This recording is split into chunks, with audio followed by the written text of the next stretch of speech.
January 12th, 2010, I woke up excited. I had a job interview. I was looking forward to the year. You know, my fiance and I, we met, we said a prayer, we went on our knees, and we were getting ready to get married, right?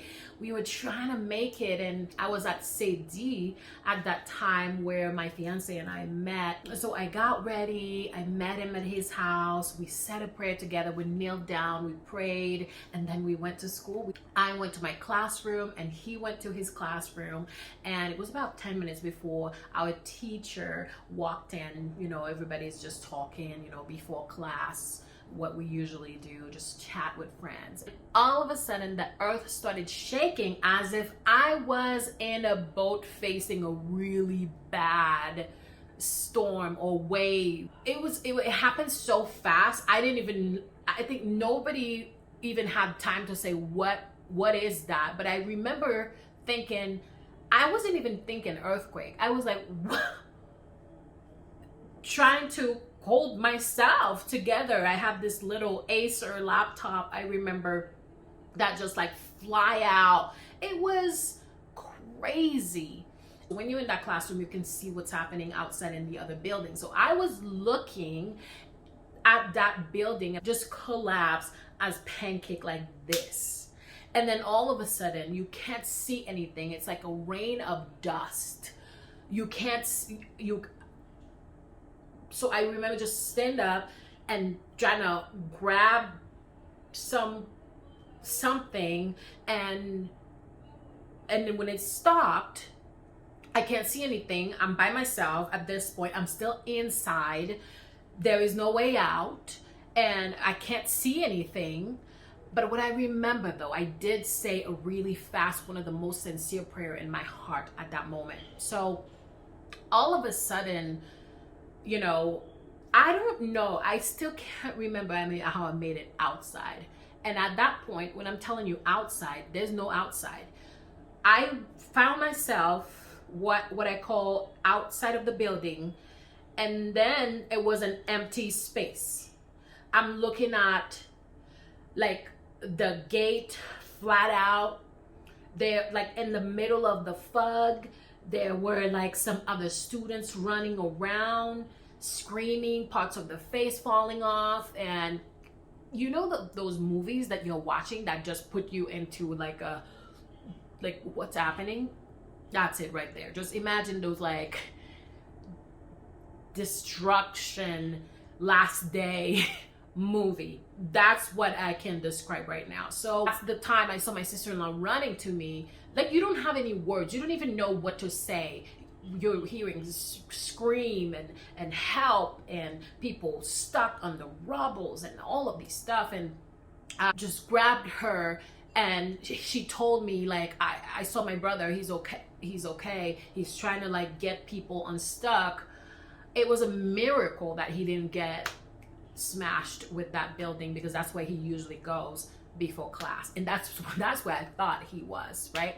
And then a couple minutes later, he ran to us and say it was an earthquake, and we ran out and we walked to a place where there wasn't any building around us, and we sat on the floor absorbing what just happened and listening to terror. And if there was a place that was so quiet, that means everybody's dead. You can't use your hands. You don't know what you're doing. You're trying to save people, and then there's still big aftershocks. Everybody's running. It was chaos, right? We are about an hour driving away from that school. So we had to walk. Imagine that. I can't not even describe what we had to walk through, what we had to see, not knowing what are we going to find home. Like, what are we gonna find? Like, his family, my family, there's no, like, you can't call people. So we made it after a couple hours home walking, and my feet hurt, and you're not even thinking about your feet. You're thirsty, you wondering, you are shaking. Every part of your body is shaking, right? So we got home, everybody was safe. at his house. The worst part of it is I had to wait about 3 days before I could call my mom to know if she was okay, if everything was okay. That's when we started having connection again to call home. And then for her to spend 3 days knowing that I was in school in Port-au-Prince and hearing how bad it is in Port-au-Prince, so she had to handle bear 3 days not talking to me, not knowing. And then we have my brother who was in the States.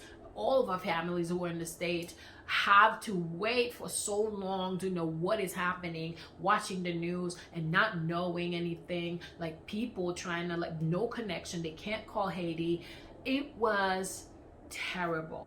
I was done with anxiety. I didn't want to do anything. Hospital in Haiti was chaos. There were some international people coming in and helping, and with counseling, helping with the front yard hospital. I had to go with the doctors and help translate and help interpret for them. So when I was afraid of that. I was afraid of that because I don't even do pharmacy, okay? So that's why I don't do like doctor stuff and seeing people sick. I can't handle it, right? So I had to be brave and go and help them. With my connection with those doctors, one connected me with a family that wanted to help and help sponsored us, and then we made it to Utah. Started going to school. We faced a lot of difficulties. We almost got homeless, and our church pastors helped us, and a neighbor helped us stay in their house, and we faced a lot of difficulties. We had to, we almost got back to Haiti because we didn't have any sponsor. We faced so much, but one of the things that I've learned is decision. A decision to talk, a decision to ask for what you want, a decision to ask for help, a decision to help other people, a decision to say, I am going to turn this story into my weapon and not my burden, a decision to do good, a decision to say, I want to become a millionaire, right? You can decide. It only takes you 7 seconds to decide, what are you going to do? What are you going to do about it? I had the choice to just stay in my anxiety and never talk to people and hide and never face that anxiety and say, hey, even if I'm afraid of the hospital, I'm not going to run away with those doctors because they came here to help me, so I need to help them back. Guess what? I would never make that connection. The Lord would never open that door for me to, get sponsored with my spouse, pregnant and traveling here. And when I came here, there's so many other decisions we had to make as well, right? When we lost our sponsor, we could have said like, well, you know what? We're just going to give up. We're just going to go back to Haiti or whatever, or we're just going to make bad choices or anything like that. We kept going. We kept going at it. And when we couldn't find any other people to donate for us to finish college, we could just I remember my husband used to be washing the floor and cleaning toilets and working in the cold and trying. And as international students, if you didn't know, you can't even work here. You have to work on the campus. So he had to do so many campus work. And I, at that time, had a baby, can't go to, they had to give me some paper for not attending school, and you have to keep going to maintain your visa and all of this stuff. My husband had decided that he would go join the army and the MAVD program. So when he did that, he became a U.S. citizen. We both just worked so hard, worked our tail off to be part of the American dream and be part of the people who not only help America, but help back home as well, right? So when I decided that I wanted to open my own blooming biz and mindset, it was not easy. I faced so many people telling me, hey, you can't even speak English. You can't do this. You can't do that. You have so many typos on your whatever, on your stuff.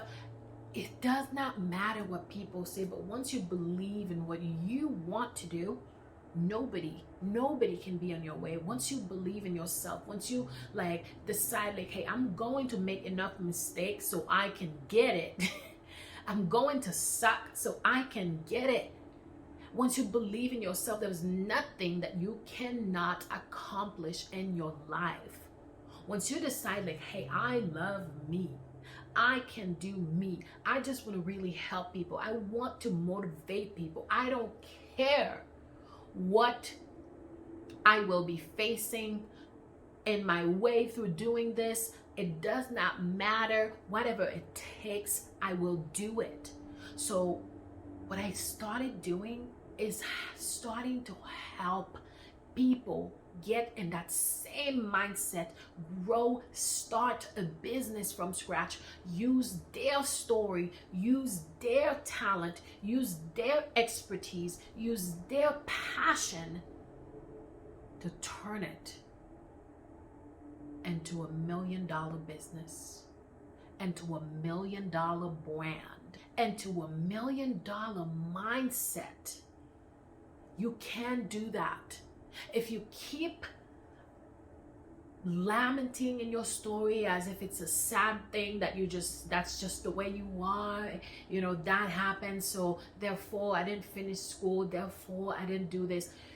Open your mouth. Ask and ye shall receive. Talk to people. Connect. If I didn't make that connections with those doctors, I probably wouldn't be here today. If I didn't make connection with other people as my sponsor dropped me, I wouldn't be here. If we didn't open our mouth, show up where we had to show up, I wouldn't be here. I did a first video that went viral with millions of views. When I did that video, I went to the studio, walking there, taking bosses. Well, I didn't tell them I was going to bring a baby, but I wanted to do that recording. I wanted to record it. I'm there now. The baby, we're going to handle the baby. We're going to do it. And I would be recording and you would be knocking on the door and we would have to do another take. Whatever you have to do what you have to do it. Yes, the world is not fair sometimes. The world is not fair. And this is why you have to get to it. Be your own hero. So much blessing in store for you. There's so much, but if you don't meet it halfway, you're gonna have to let bad habits go. You're gonna have to let bad people in your life go. You're going to have to invest. You're going to have to invest time. You're going to have to invest money. You're going to have to invest more money. And then when you invest more money over there, you're going to have to invest more money. And the more money you start making, it's probably going to be more money that needs to maintain your money. You can go from the rubbles to blossoming, to blooming, to build, to lead, to optimize, to organize, to monetize you. Monetize you. I mean you. You are a personal brand. You are a badass. You are blossoming. Once you decide, once you say so, this is it. I want you to text this number that is on your page. I'm going to send you an invite to come to a free call this week. If you felt me, if you heard me, if you're ready to blossom, if you're ready to start a brand, share your story, share your talent, share your expertise, if you're ready to help people in any way possible, serve and then sell, give and then get, this call is for you. So I'm waiting for you this Wednesday. I will be with you live on Zoom. Let's get going. Text me now and I'll send you the invitation. I'll see you soon.